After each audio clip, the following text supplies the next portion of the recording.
Sì, siamo nella pedemontana pordenonese e questa è appunto, siamo vicino a un'altana.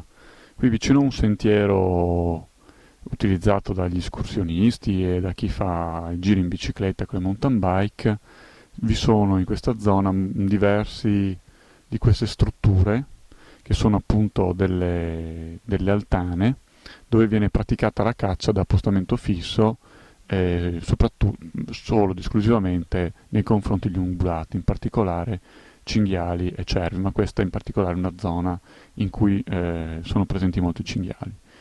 Questa forma di caccia è considerata, diciamo, la caccia meno impattante, nel senso quella che va a meno disturbare gli animali, in quanto non viene praticata coi cani e quindi in forma vagante, quindi non disturba gli altri animali del bosco.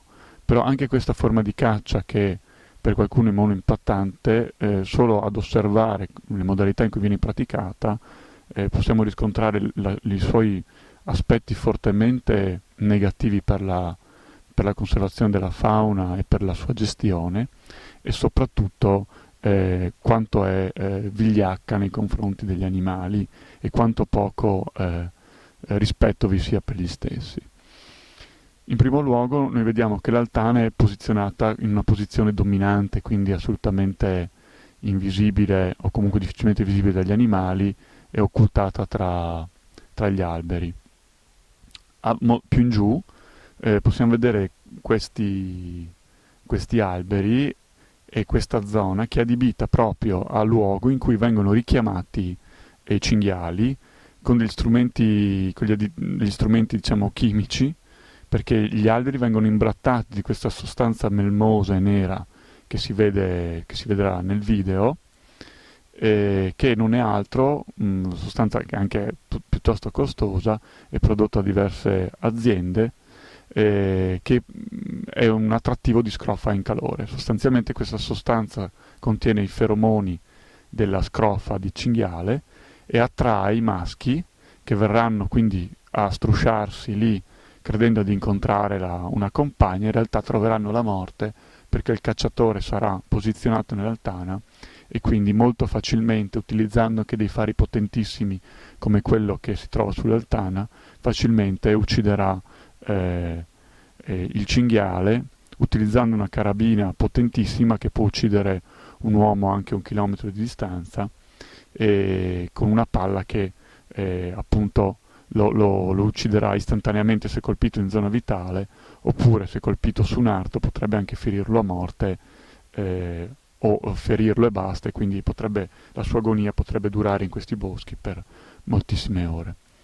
Questa che vediamo, in questa zona vi sono parecchie di queste altane.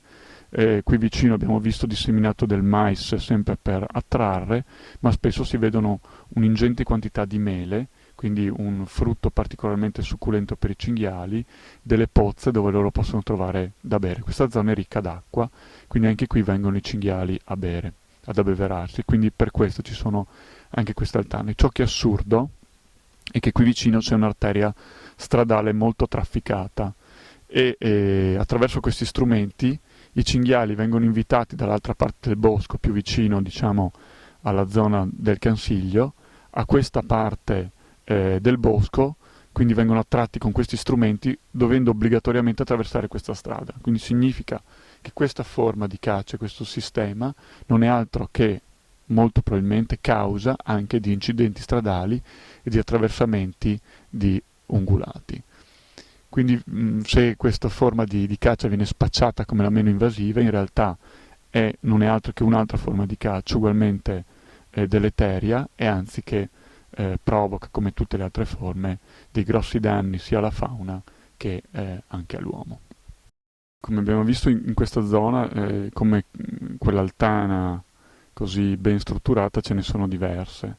E questo tipo di caccia viene praticata da metà maggio fino a metà gennaio, in un periodo quindi in cui molte persone si muovono per i boschi, sia a piedi che in mountain bike. Sono appena passati escursionisti in mountain bike e in bicicletta. Quindi potete pensare al pericolo che esiste quindi per gli uomini che si aggirano in queste zone di vedersi appunto anche raggiunti o comunque sentire spari così potenti a pochissima a distanza ravvicinata. Queste altane sono posizionate a pochissimi metri dai percorsi di mountain bike e percorsi pedonali.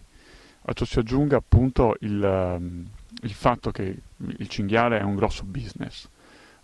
Ogni cinghiale pesa più di un quintale e la carne costa diversi euro al chilo, quindi spesso questi cinghiali vengono ceduti anche ai ristoratori e c'è un tutto business che è legato, appunto, abbiamo visto, agli strumenti per attrarli, alle cartucce e fino a raggiungere appunto l'animale e al business della vendita della carne. È una catena che arriva quindi ai ristoratori e al consumatore che quindi consumando carne di cinghiale alimenta tutto questo sistema di violenza, di morte e di pericolo. È assurdo che in un bosco dove sostanzialmente è difficile e impossibile costruire per qualsiasi cittadino comune, al cacciatore che invece vuole impiantare una struttura del genere, molto impattante anche dal punto di vista paesaggistico, tutto venga consentito. Basta semplicemente l'autorizzazione del fondo, un'autorizzazione provinciale che non necessita di particolari richieste. Nessuna concessione edilizia quindi, nonostante si tratti di una vera e propria struttura. Ci sono strutture anche ben solide, ben conficcate nel terreno. Tutto questo sembra assurdo, un'altra quindi deroga alle regole di tutti i comuni cittadini, sia sulla sicurezza, sia sull'impatto paesaggistico, sia quindi ai piani regolatori. Tutto è solo per il divertimento di pochi e sempre per il business di poche persone, sulla pelle degli animali, sulla loro sofferenza e quella di tutti gli altri cittadini.